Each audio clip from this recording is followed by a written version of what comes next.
I'm very thrilled to be speaking with Sandy Williams IV, who is an artist and educator whose work generates moments of communal catharsis. Their conceptual practice uses time itself as a material and aims to unfold the hidden legacies of public spaces. Through ephemeral, malleable, and collaborative public memorials, Williams's work unsettles popular colonial logic of permanence, uniformity, and displacement.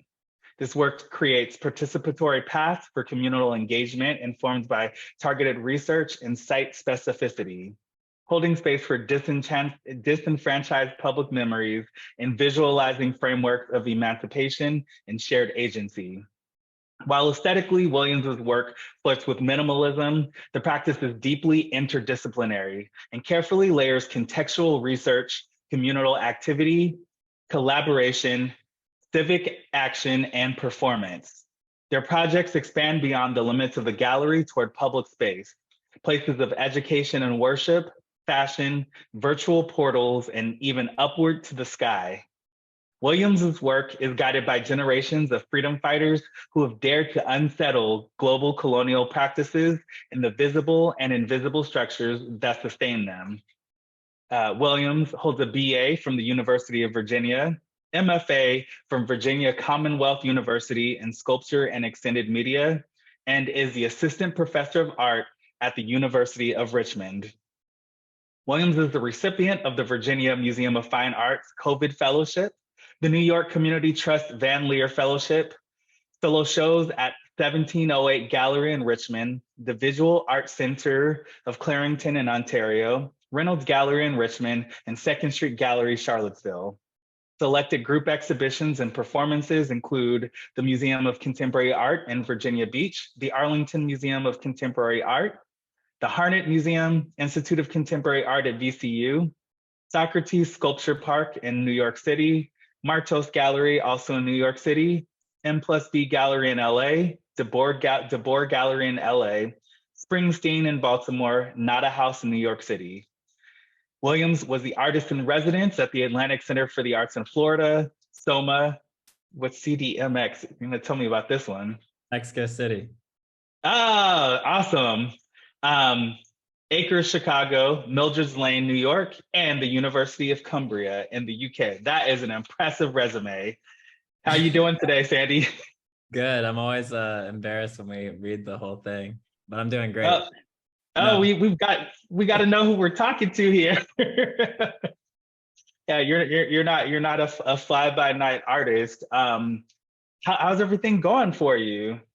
Everything is going really well. It's been a busy summer, working on projects, trying to get things together and out there before, like you said, I'm a professor. So before the school year starts, I can get in all my travel and I wouldn't say all my fun, but yeah. It's been Nice. I bet it's hot over there too, huh?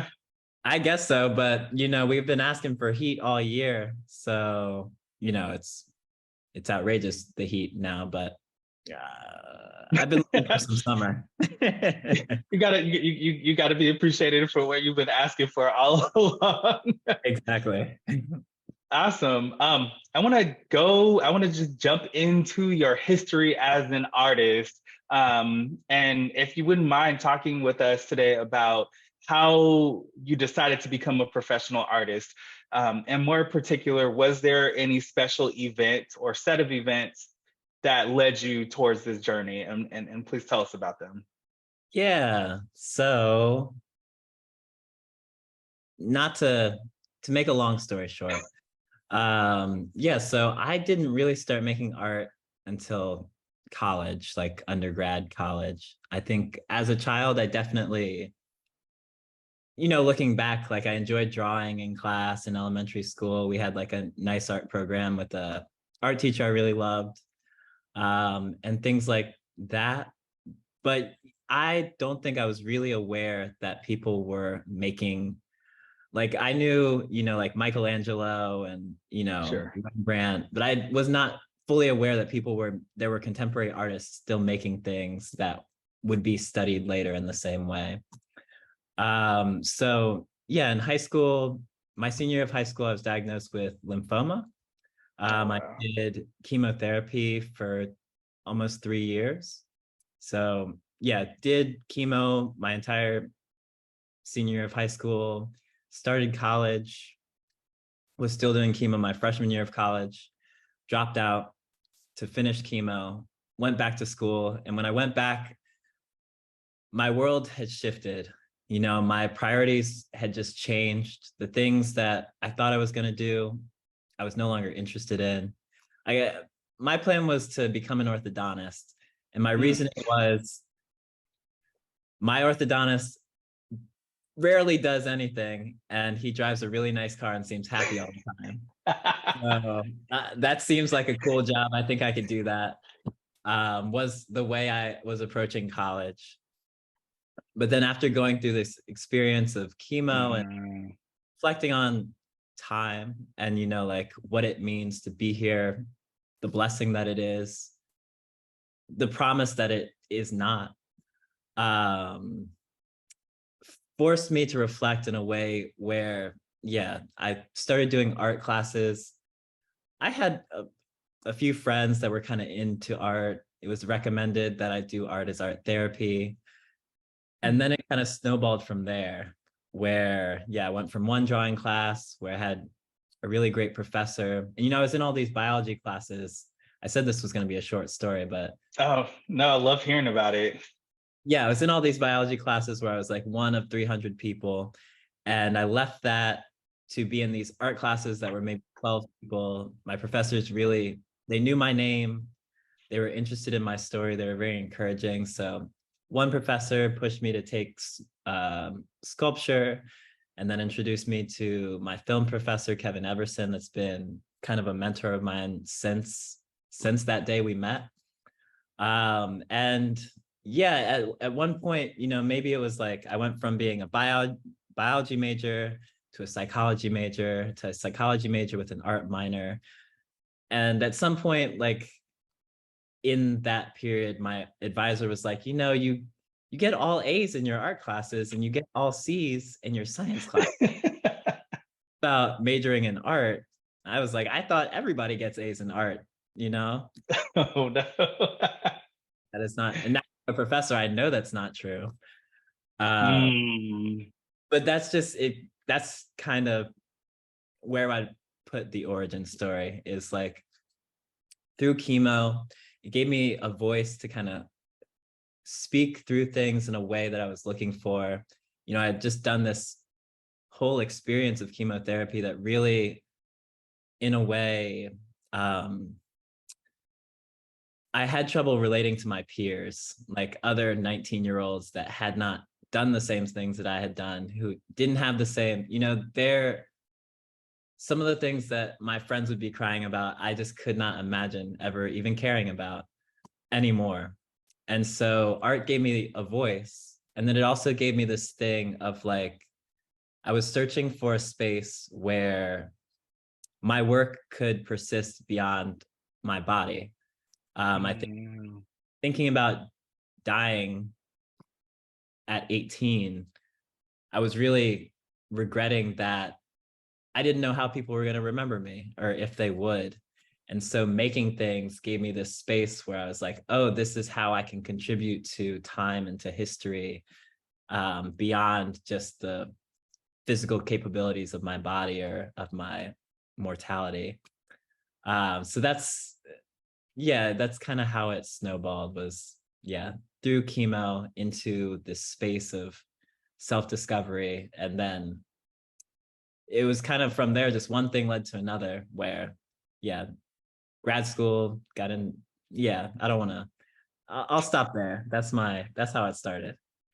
I mean, yeah, thank you so much for sharing that story. I mean, it's like, it's very deeply personal. And, you know, some of the takeaways that I'm gathering from that was going through this, you know, potentially terminal illness, that you had, and coming out on the other side, you started to feel, like you, whatever you pursued, you really wanted to have this purpose, that was deeply ingrained within you, and not just for this external thing of having the fancy car like the orthodontists have had, by barely doing any work.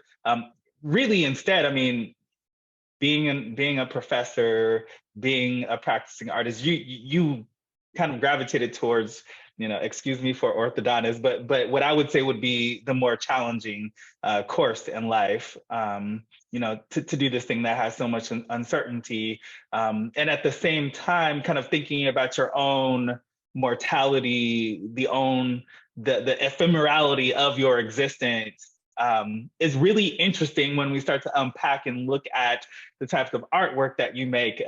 Usually I'm talking to painters and sculptors and folks that are, really ultimately creating art for the market. So much of the work that you create almost kind of skirts the market in certain kinds of ways. And for folks who don't know your work, just kind of thinking about, things that melt or things that are time-based, that's there's this one experience, and when it's gone, it's gone.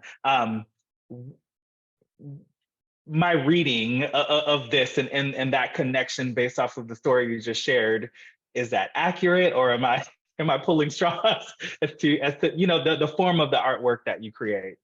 Yeah, I think that's totally accurate. I say I'm a conceptual artist, so I really follow the idea, and the form comes in after, in a way. So oftentimes it's, this experience that I want to create.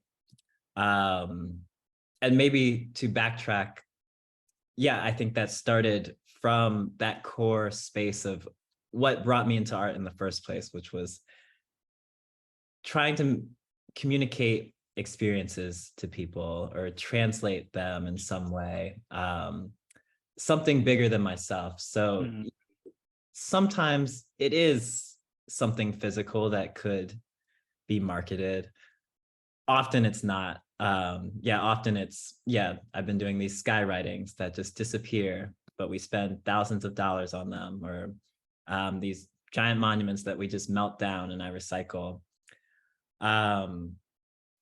So I think that was really the space that brought me into making things, and it continues. I think it started, like you said, in a very personal space where it was a vehicle for me to understand myself.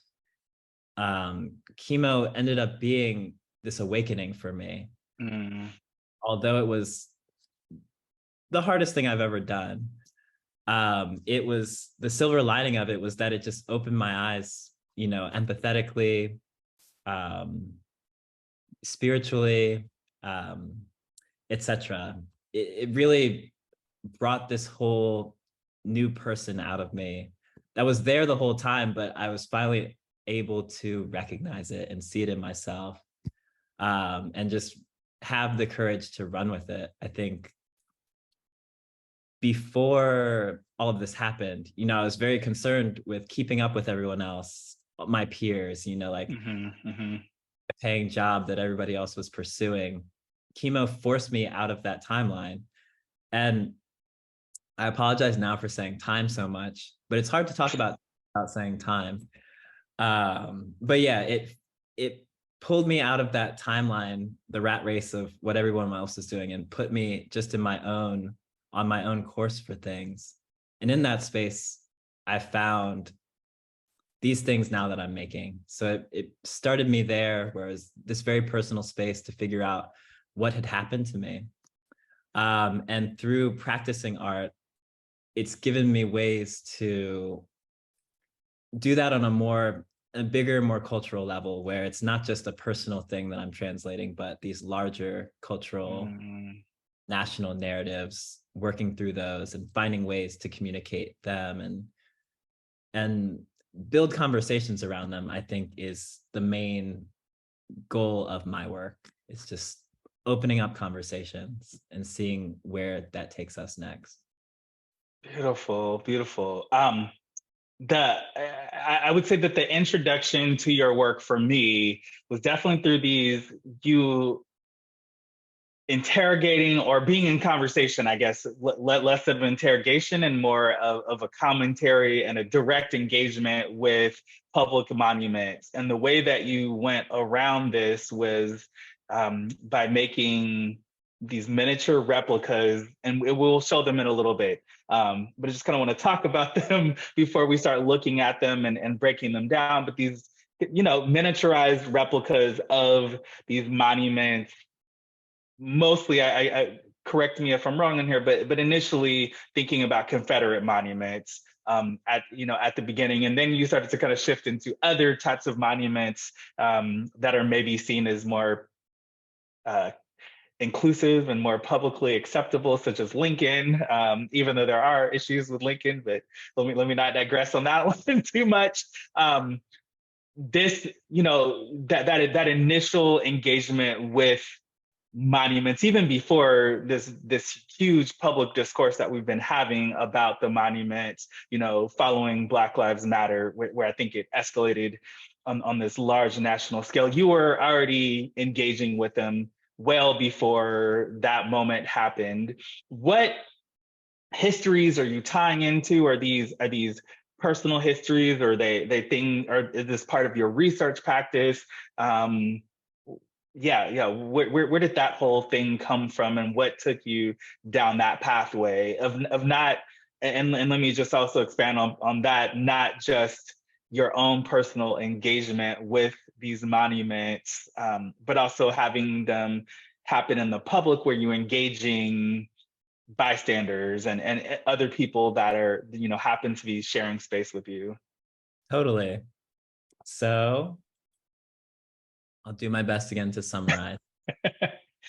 But I really got pulled into the conversation of monuments in 2017. I was living in Charlottesville when they had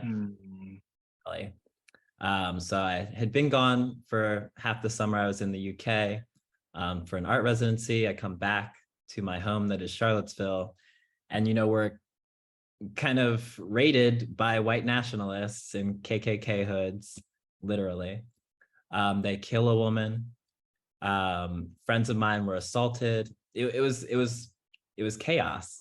But it was all focused around the proposal to remove this Confederate monument that was there in a public park. And so I really felt pulled into it in a way where it's a public space, but I felt the need to take it personally at the same time. There are these objects that I've lived around all of my life, being from Virginia. In Virginia Beach, there's not so many Confederate monuments, but there's the Confederate flag. The Confederacy is very well present in Virginia and the South, etc., parts of the North too. But yeah, so I leave Charlottesville to start grad school in sculpture in Richmond, where there's a whole monument avenue to Confederate monuments. Oh, wow. Unavoidable, it's what we're having our seminars about. It's what we're having conversations about. What are these things that have gone and exist in this space that plays at being benign, but they're really these powerful objects that have so much presence in the way they reify our value systems, superhero logics, mythologies that we tell about history, etc. So it went from being this thing that was like just normal, or just like, what can we do, to something that I felt,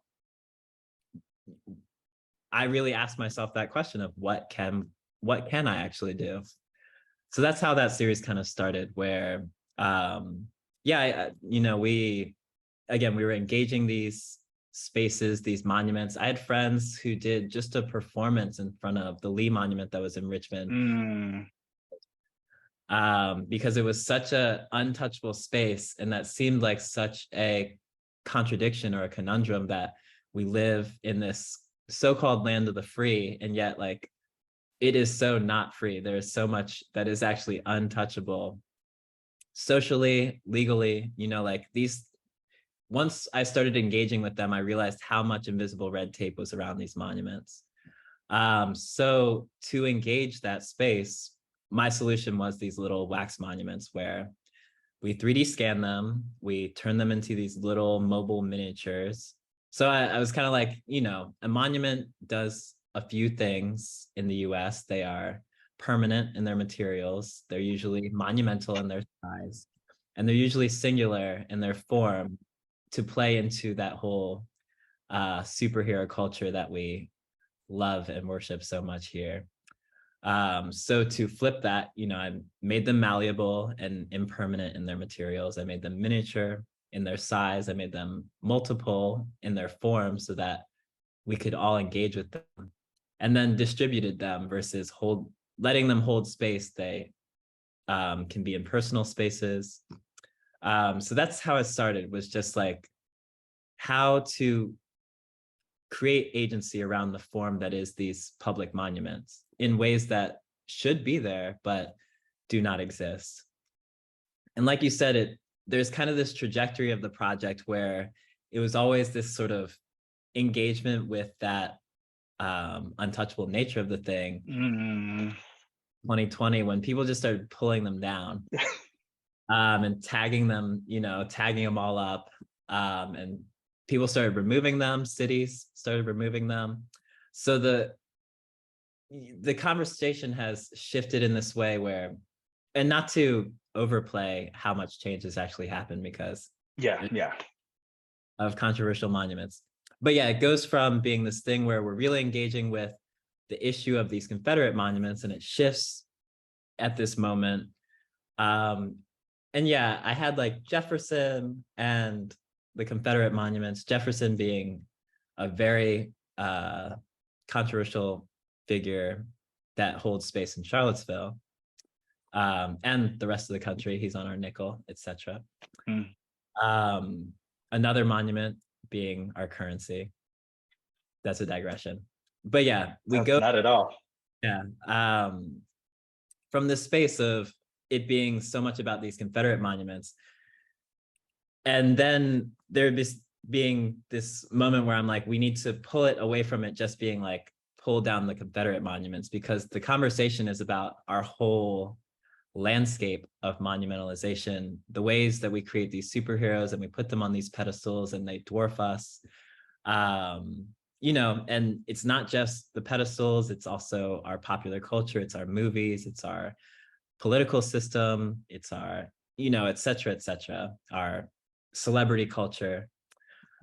So pulling other figures like Lincoln, like the Statue of Liberty, like Mount Rushmore, was a way of being, we're not just pointing to a particular politic that sits on that pedestal. You know, I'm not just saying, put me up there, but really let's pull down the whole thing, level it, and see what we can do with the materials as we, you know, what we can do with that space when it's not just holding these mythologies, is my summarized version. I love that summarized version. That you know, it just had me thinking about so many different things. I mean, we've definitely also seen simultaneously with this, I don't know, I don't want to call it this awakening because that makes it sound better or more advanced and progressive than what we have. But at least, you know, we're in this space of being able to have more public discourse about monuments, about, you know, figures. Like it makes me think of this Picasso exhibition that was recently mounted that talks about how misogynistic, you know, he was, and, you know, how many of his ideas were stolen. Just kind of take him off of this pedestal is really interesting that you've expanded to even think further about the currency, you know, this thing that inherently we're attaching value to, and trying to remove that value, or at least to see it for what it actually is. I find really interesting. With that, I really want to dive into some of your work. So I'm going to share. I'm going to switch my model. I was telling Sandy earlier that normally, you know, I put together a PowerPoint, we're zooming in on certain pieces, but this website is so well curated. I'm gonna just share Sandy's website, and we're gonna go directly through that. So just give me 1 second on that, and then there we go. First started going into the melted wax monuments, and then we can zoom to wherever we want to. But yeah, I want to be able to give folks a chance to see these monuments that we're talking about. Now, this is not what we're looking at right now is not in the public sphere. Can you talk about this piece? This one was in a gallery. This was actually my thesis show in grad school. So there's a lot happening on the other behind the camera here. But yeah, part of the thesis show was I had just a table where I was melting these different monuments. So semi-public, you know, it wasn't outside, but it was a public space in that it was free and open to the public. Okay. Even people were invited to, you know, melt things themselves. It wasn't just me melting them. Got it. So this very participatory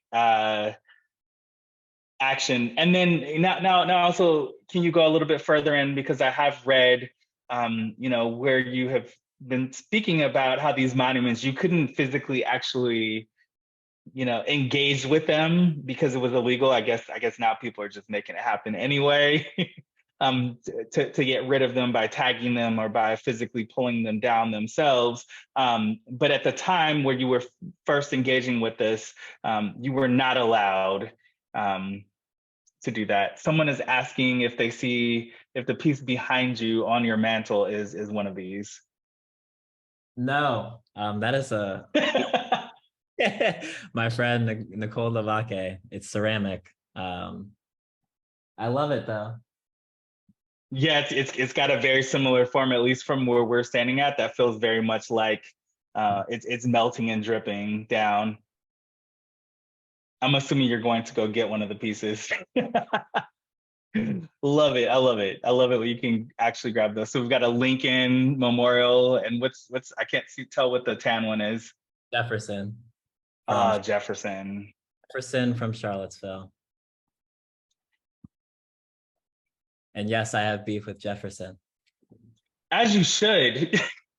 as we actually we know enough about Jefferson's life and legacy to know that he's extremely problematic. And that's the lightest way we could put it. Yeah, definitely the lightest way that we could put it, on so many different terms. But can you describe what are all these monuments, and then how did you bring them all together? So we're mostly looking at Lincoln, Lee, Jefferson. And with a lot of these early melted forms I was doing, I was melting them in the shape of maps as well. So it's a way to sort of impose that perspective of the way that they melt into our geography. They become part of the space. They're not just this form isolated in their specific location, but they really inform the whole map as it is a sort of chessboard of occupation. Oh my goodness. Can you, which maps are these? And I mean, I'm assuming like this piece right here is the actual platform, the table design, is that the shape of a state, or? That one was like old Virginia, like one of the early like 1700 maps of Virginia. They kind of like drew the mountain range as we have it at the top of Virginia. And then we're just drawing straight lines across the continent. Wow. So like, yeah, if there's follow-ups, I can send you the map I'm talking about. But yeah, the North Carolina, Virginia, they were just like going all the way across the United States when they first decided to start colonizing. So this was an interpretation of that. But then up above, it was like Richmond, I think is the red one. The black one, I think, is a different, again, map of Virginia. And I think the one in the middle was maybe Charlottesville. So is a large part of your practice actually, I mean, with are you researching these maps and bringing them together, and then also how are those connecting to this idea of these monuments? Which part? How is Which part connecting? These historic maps of, for example, old Virginia, where the lines are extending as far west as they could imagine. Yeah, so my practice is heavily research-based. At this point, I work with 2 research assistants that are helping me do all the research we need to Wow. appropriately contextualize the work that we're doing within the spaces that we're interacting with. So I can talk more about this later, but yeah, well, I'll answer this question first. Because yeah, map making, monument making, currency making are all based in the ways that we experience them in colonial practices. So I think it was a way of looking at the contemporary and connecting it to where these things are coming from, where like often, or in the sort of ways that we learn history through mythology and through cartoons and movies, we experience this sort of Genesis amnesia where we forget where things started and we're sort of left confused by the present that we're living with. And so better explain and understand the roots of, you know, why you're not allowed to pitch a tent in the public park down the street from me. It was an anti-slave law. They had homeless, newly free Black people that were living in Richmond, who were living in a freedmen community that was that park before they made it a public park. They evicted everyone. They made it illegal to be homeless. They said, if you're arrested for being homeless, you don't just go to jail, you go back to a plantation work camp, or we're going to ship you to Chicago or Philadelphia with a one-way bus ticket, train ticket. But now we just walk in that park and people just walk their dogs and have soccer practices and don't know why that park is there and why it's a sundown park, but law was made in 1866. So it's connecting our present to the past that created it, I think is a large part of my practice and the research that I'm doing to inform some of these projects, is to say that these things don't come from nowhere. And in fact, unfortunately for us, the work that we have to do is that they actually come from really horrific kind of spaces that were never repaired. And that's why we're living in the crises that we're living in now, is because there was never repair for all of these injustices. So I think that's the core of where my research comes into the practice and the way that I'm making these forms, is trying to inform that space or that perspective.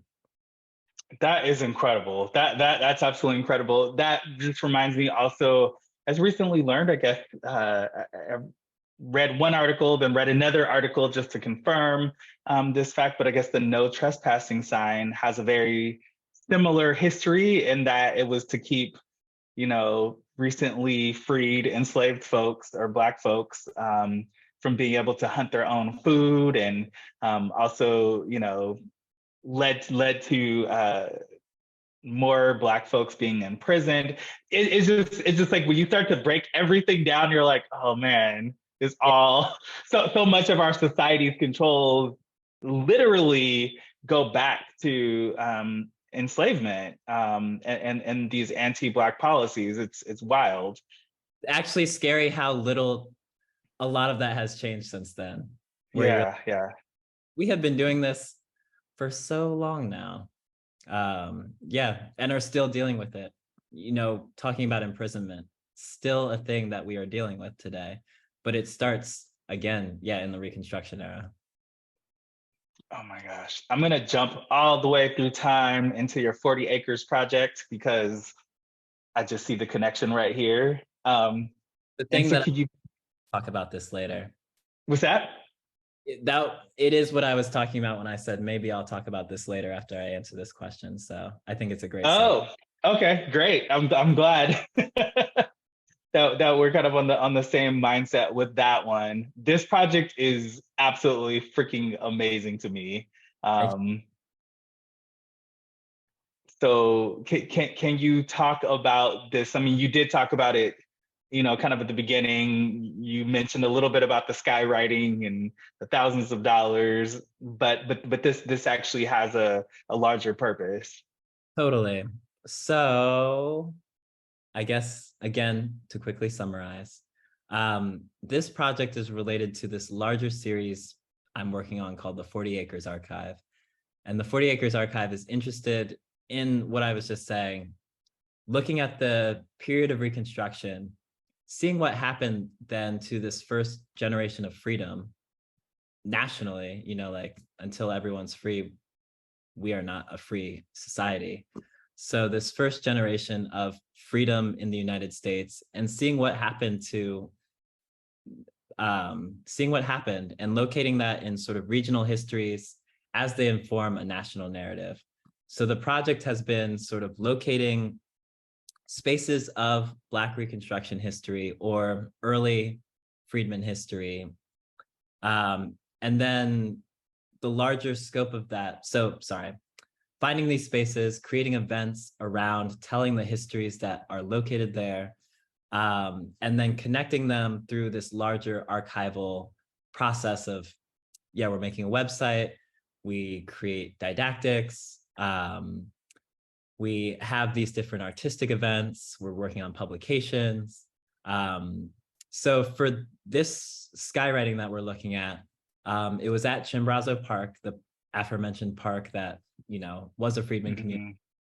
But there's no record of that freedmen community at that park. I didn't know it was there. I was invited to do a performance at this park or something related to, they just have an annual light festival here, orchestrated by 728 Gallery in Richmond, Virginia. And their site that year was Chimborazo Park. I hadn't actually been to Chimborazo Park, so I started by doing research to figure out what I would want to do there. Pretty quickly, I find that it's a freedmen community. It was a freedmen community. It's like 3 sentences on Wikipedia. But again, there's no record of this at the park. And the park is mostly just remembered as being the largest Confederate hospital during the Civil War. So there's these Confederate plaques, there's a small national landmark and little museum to this Confederate history, but there's no information about the thousands of Black people that lived at this park for a year before the city evicted them and, made it illegal for anyone to be there and then turned it into a park. So the project, I didn't know what to do with that information when I was first invited to interact with that space. I ended up doing a cleaning of a small Statue of Liberty that was there. But it sat with me and I came back to it later because I had already had this idea of thinking about, so 40 acres, for those that don't know, 40 acres and a mule is a historic form of reparations that was enacted in the United States. So after the Civil War, there's this order that, freed people between South Carolina and Florida will be given parcels of land no bigger than 40 acres. And later on, they're like, we'll also give you a mule so that you can develop that land. At the time, a big part of enfranchisement, being able to vote, is owning land. So this is the path towards enfranchisement for Black people, Black families, mostly Black men, but therefore families through that, to become citizens in the United States. So 400,000 acres of land are given to 40,000 Black people. After Lincoln's assassination, all of that land is returned to the former white owners. But then that memory of 40 acres and a mule just becomes a part of the diasporic Black memory of sort of the promise of reparations that was never fully fulfilled, because that was one form of reparations that was proposed and enacted. There were other forms that happened in other places. We had the Freedmen's Bureau. Most of it was canceled through the Reconstruction era. But anyways, the project is sort of understanding all of that and telling those stories, which is why it's called the 40 Acres Archive. So to interact with this history of Chimborazo Park and the freedmen community that was there, we hired a skywriter to trace the dimensions of a 40-acre plot in the sky above this space, to again call forth that memory of reparations over this space that was supposed to be that thing, and then again it was canceled. So it's connecting this regional history to this larger national narrative in a way that invites the community that lives there, that appreciates that space, to understand what was here, what happened here, what we're sitting on, what we're living with. And for a lot of people, it was also why the space often feels so racist, that we live on top of, that you just don't know what's buried there. But then when you start digging, you're like, oh, that's why I often feel haunted here. Or that's why, these laws often feel oppressive to certain communities. It started that way. So yeah, we had pamphlets that we were giving out to people. My student researcher gave a speech telling the story of this freedman community before the Skywriter then, flew over and marked that space for us. It became a film. We have documentation from it. But then we also went through the process of getting a permanent land acknowledgement approved by the state of Virginia to tell the story of this freedman community that sits there. So that took a little while. We had to go through multiple rounds. We got rejected at first. We've been approved. So in the fall, we'll be placing this permanent land acknowledgement.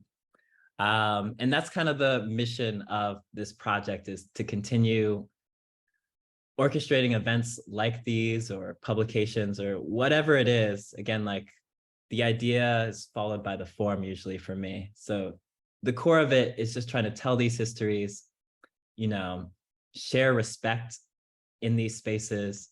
But the vehicle is sort of these artworks. So we just did another skywriting in Brooklyn, New York, for the Weeksville community. Weeksville being one of the first free Black recognized communities in the country, starting in around 1830, 30 years before our Civil War, when Black people were first given the right to vote in New York. So yeah, it's telling these stories, but then through this archival mapping that is the forthcoming website, connecting all of them. So it's not just in this way where, like, yeah, the University of Virginia is reconciling with its history of enslavement, and the University of Columbia or Harvard, all these different schools are doing their own things. So it's a moment to say, actually, this is this national landscape of education systems, or of our, etc. So connecting the dots will actually bring forth this whole other understanding of what we're really reckoning with, pulling it out of just these isolated, endeavors around these historical events. The skywriting component, I mean, it's in itself is monumental, right? It's this act. It makes me think of being a child and seeing it for the first time and just being amazed by it, because you can also see it for miles and miles, right? And it's this thing that, if you are not the pilot, it's like, how do you make these straight lines? Like, how do you make this thing happen? But at the same time, it's so removed from the land. So why this choice of the skywriting to convey this thing about this very physical, grounded park? Yeah, absolutely. I think for me, it was thinking about the way that these histories and stories exist in our atmosphere invisibly. So the sky being this place that, it's hard not to look, angle your head up in that direction and not feel kind of reminiscent, or it conjures things like that positioning of your body. It's like where we project our dreams. It's often this metaphorical space, again, in poetry or cinematography or, religion. We look up towards the sky and project our aspirations there. It's where often our ancestry lives, hypothetic, etc. It's really the space that we project a lot into. So mapping these logics within that space, letting them dissipate and become part of the atmosphere. And also mapping them in the sky above where these things used to happen, thinking, when I was doing this one in Richmond, I couldn't help thinking that in 1866, people were looking at a similar sky off this similar, it's it becomes this kind of space where time collapses in that way. So there's a lot of poetic logics kind of woven into this very simple square in the sky. And I could keep going. But that's basically how it was. And then it's also, yeah, this space with Weeksville, we were mapping Weeksville in the sky above where Weeksville used to be. That's kind of the only place where you can do that and everyone can see it. If we there are sort of those same designations on the ground, or we can look at a map. But putting it in the sky just makes it this hyper visible public PSA almost.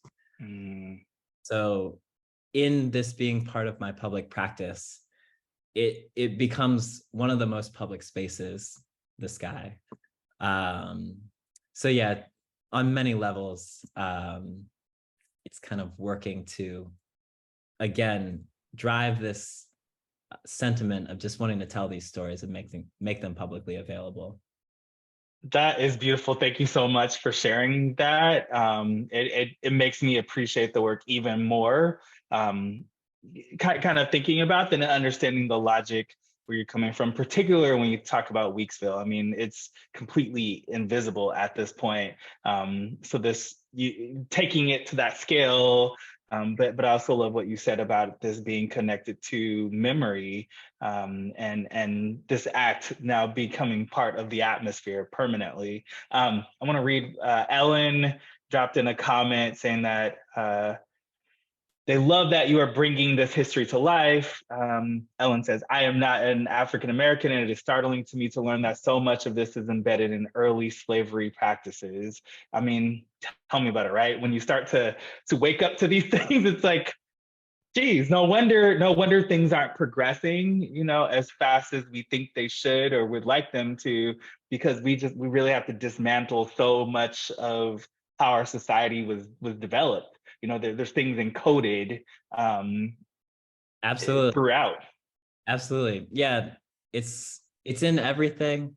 And I appreciate Ellen's comment, because it's like it's all of our history. I feel like that is another thing that happens where it becomes like it's just Black history, or it's just part of a Black responsibility, but it's truly American history. Like you can't have Black history without white history. Like it's invented by whiteness.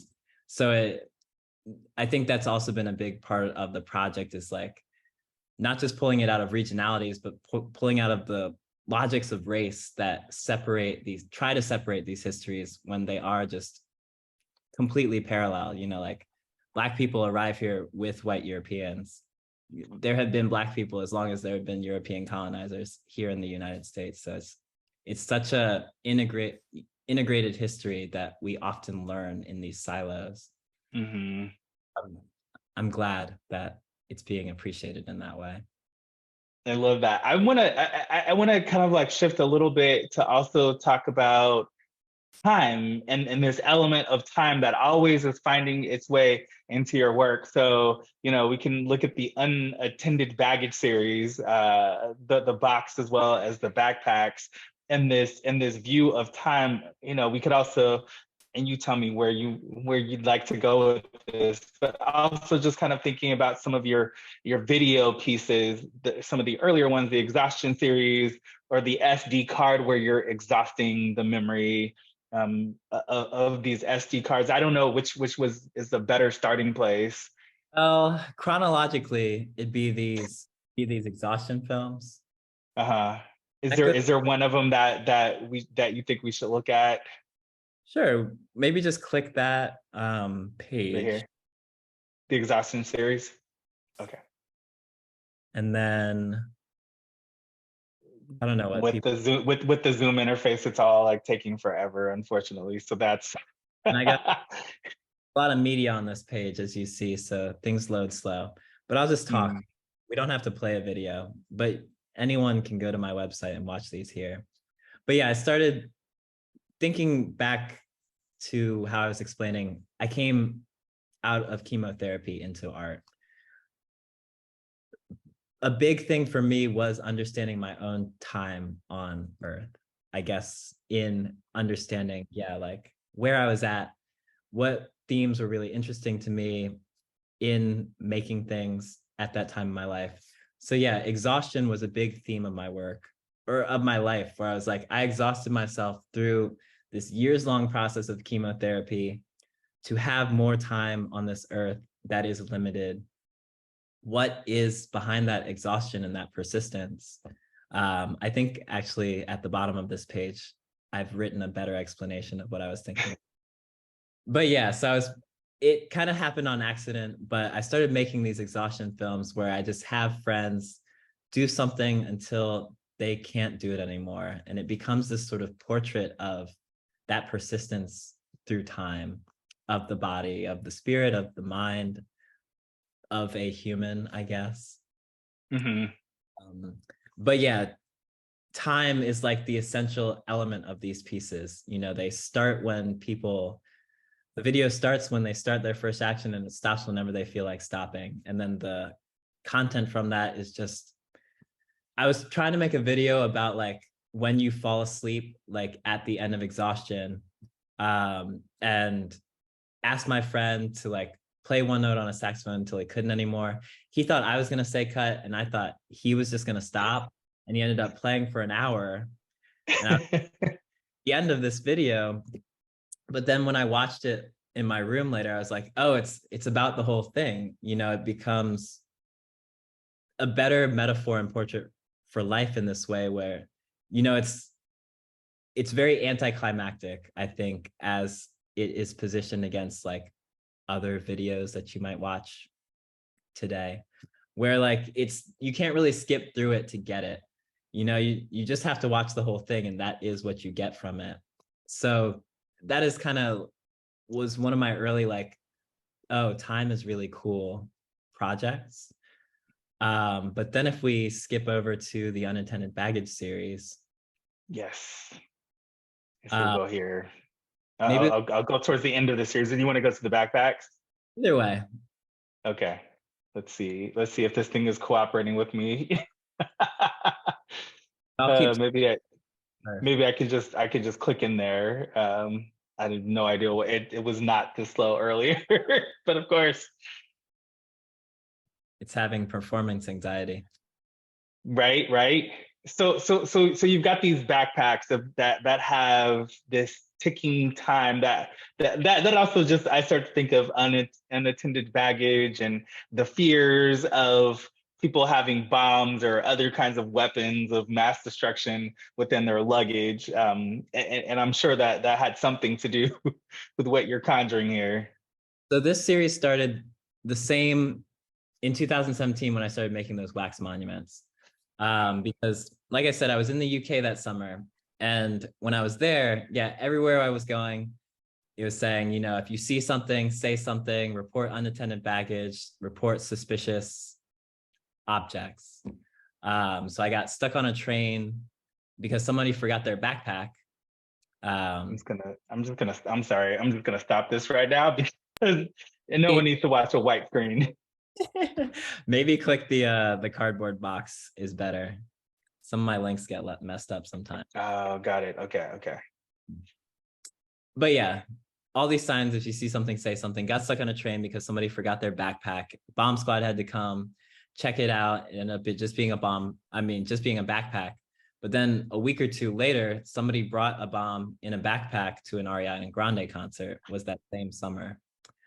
And then the city changed after that. You know, there was like, went from you never see a police officer with a weapon to like they're running around with, you know, automatic weapons, kicking down doors. It was a whole thing. And then I come back to Charlottesville where we have this whole Unite the Right rally. It was just a summer of being like, there's something about objects in public space, occupying space, and the way we relate to them is so intrinsically related to the time that they occupy that space. So the monuments occupy space, and all of them tell you how long they've occupied that space. You know, like says it was put there in 1950, you know, nothing else has existed in that space since 1950. Suspicious objects that are suspicious because of how little time that they've occupied that space. So we can do that with the backpack of, like if that, we see things, if you're traveling, if you're in the airport, if you're in the subway, that backpack being there is off. So anyways, these backpacks that maybe we'll see, or these objects called the Unattended Baggage series, they have timers in them that just tell you the last time that they were touched. So they count up instead of down, but they're sort of aesthetic logic of like a B-movie explosive device. But they're just counting up to 100 days. They have motion sensors, so if you touch them, that timer goes back to 0. So I felt like they had a similar logic to a monument, that they just occupy space and they tell you how long they've occupied that space. But it has this additional element of sort of communicating with our logic of terror and fear. Again, most of which we've learned through movies and popular media. Like, I was talking to my friend who's in the military, who was like, yeah, no one who makes explosives would ever think of your thing as an explosive, because there's just, they're like clear bags just with wire, no explosive materials in this thing. But it conjures so much our imagination of terror, of suspicion, just through a few, again, like aesthetic, putting a timer in a bag. So that's kind of the logic around those objects. But again, it's very interested in the time, especially the time of occupation. But then we could talk about it kind of goes all over the place, like the backpacks versus the cardboard boxes, versus I put one in a Louis bag. Yeah. And like, again, we could trace, I don't want to go too far into it because we're running out of time, but that's kind of how that series started and some of the core logics to it. So kind of with that, I am curious, because I haven't experienced them. Are they in places where people normally would not touch, such as a gallery where there isn't, usually there isn't an invitation to touch these objects? However, we know in art gallery spaces, even in museums, people sneak in and they touch things. Is that part of it? So yeah, they've always shown in like galleries. I think I've done maybe a couple of performances, but I don't want them to be terrifying. Like people are always like, oh, you should do a show at an airport. And that is not. Oftentimes there is, like an unspoken, there's not like a sign next to it being like, touch me. But there is sort of an unspoken, maybe the gallery attendant will be like, yes, you can touch that. But then they're also very sensitive. So sometimes they'll be on wooden floors, and just your footsteps around them that activate that sensor. So yes, people are allowed to touch them, but I don't there's not a sign, because people will go crazy. People, yeah. Sure, exactly. If you invite them, I want to talk about your web shop. I want to talk about this jewelry that I've seen. So, can you please talk about the jewelry, and particularly the appreciating your mom? Yeah. Do we want to show that? I can't pull it up right now for some reason. The Fair website is being funky for me right now. Do you want me to share? So they just put that into the chat for folks. But yeah, if you could, if it's working for you, that would be great. No problem. So yes, well, this is all related to this series called Praise Your Mother, I'm a La Mama, that I do with my collaborator and partner, Mariana Perisca. We started with these lights. We're, again, the same Inlight Festival, but a different year. I think this is 2020. We were invited, or actually we just submitted a proposal to put these lights out in front of, this is the Virginia Museum of History and Culture, which is a historical institution in Richmond. It has this very patriarchal facade.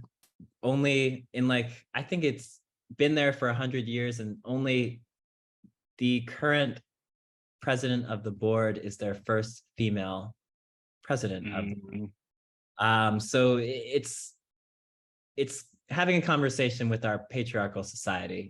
We don't have the founding mothers, but we know they were there. Often in a lot of the histories we learn about the great men in our society, but there isn't the same recognition for women and the feminine and our mothers. And we're thinking about this mother not just as your personal mother, but your ancestral mothers, the earth that is your mother, these nurturing forces that guide and build the planet that we enjoy, but don't get the same respect. So that's the core of this project, is again just putting it out there, praise your mother. Ama la mama is Spanish for love to the mother, love your mother. So it started with these neon lights. We then were invited to make a public installation at the University of Richmond. So we have 3-foot sculptures in bronze that again just say praise your mother, ama la mama. But we recently released these pendants. You can get them in gold or silver, solid. That again just have the phrase praise your mother or ama la mama. And we're making t-shirts with this as well. And in the same way, the body can also hold politics. That brand on your shirt is its own politic. See these two as public artworks. The lights, the necklaces, the t-shirts are all a way of putting these things out into the world, some more subtle than others. Maybe I'll show one more mom thing. Well, if my website will work. I also, fast. Yeah, I'm right next to my router. There you go. But yeah, this series, I get it from my mama, predates the Praise Your Mother, Ama La Mama series, but was just this series of photographs of my grandmother, of my mother, and of myself while riding horses. I found this photo of my mom first and was like, when was I ever riding a horse? In black and white, no less. And I was like, oh, that's your mother. I love it. At the same time that I was like, this is 2018, so 2017, I'm melting all these equestrian statues. And I was like, man, there was Black women in Virginia riding horses, because then I found this picture of my grandmother. She grew up in Louisa, Virginia. She's the oldest of 13 children. They worked the farm. They were poor. They worked the farm to feed themselves. So they rode horses for their active lifestyles, as part of growing up in Virginia. So I was like, man, we have all these Black women that were, it's her, the oldest 3 children in her family are all women. So they did most of the chores, most of everything. They were out there cutting down trees. They'd then put a rope around the tree, connect that rope to the horses. They drag it back to the house where they cut it down. So I was like, we've got this whole history of these women, riding these horses, doing these things. And we only have monuments to these white men riding them into war instead of nurturing the land the way that horses were mostly used. So yeah, then I went the step of recreating the photograph of my mother with myself also riding the horse. So it became this triptych. Just again, to explain the ways that I'm working through, it's these personal narratives, the way they inform these larger national stories, but it becomes this also archive in a way, just documenting time. I like the way that slowly the land is domesticated in this series of photographs, because it happens over decades. But I digress. But yeah, praise your mother. Oh, I love it. I love it. Thank you so much for sharing that. Just kind of in the last minute that we have together, can you please tell us what you have coming up next? Can we see it in any shows? You did speak about some future, I don't know if we call them performances, happenings, events? So the next big event will be in DC. As part of the 40 Acres Archive, we're making a 6-foot tall Lincoln memorial all in wax. So this, but Wow, but 6 feet tall. it's 6 feet tall, that will melt at an elementary school, Garrison Elementary School, which sits on top of a former freedmen community. Camp Barker was a contraband camp or freedmen community during the Civil War.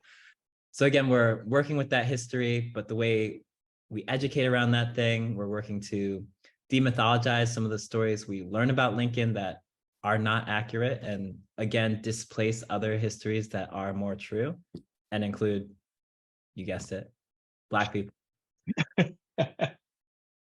And then Weeksville, 40 Acres Weeksville. So we did the skywriting, but the film from it and the documentation, etc., will all premiere at the opening of the open call at Shed, the Shed institution in New York City, Manhattan. So October 19th, that show opens at the Shed. It's our open call program. So there's 9 other artists. I'm one of 10 exhibiting in this show.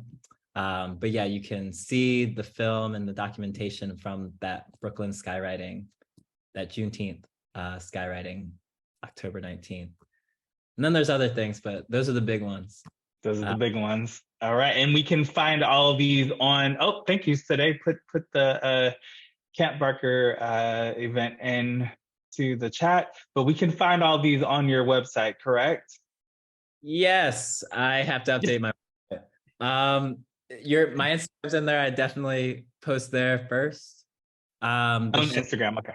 Yeah, and then the Shed's website also has information about the open call program. But yeah, this is great encouragement for me to update my website. Hey, you're out here busy. I mean, teaching, creating these projects, making events happen. You've got a lot going on with only 2 research assistants. So yeah. 2. we all understand. I will use the word that Ashar Eglandayo used on Facebook to say that this has been a very fascinating conversation. Your practice is immense, and it's so impressive to see all of the research that you do, and then how you bring that to folks to uncover these hidden histories that are all around us. Very, very exciting. And thank you so much for taking the time with us today. If anyone joined us late, this conversation will be available for you if you go to Moad's Facebook account. So as soon as we end, you'll be able to watch the whole video from the beginning, and it will be on our YouTube channel by the end of the week. Thank you so much, Sandy. Thank you. Thank you so much for having me. Thank you for all the wonderful and loving comments in the chat. Yeah, I'm so appreciative for your time. Okay. Take care, everyone. We'll see you next time, and be well. Thank you.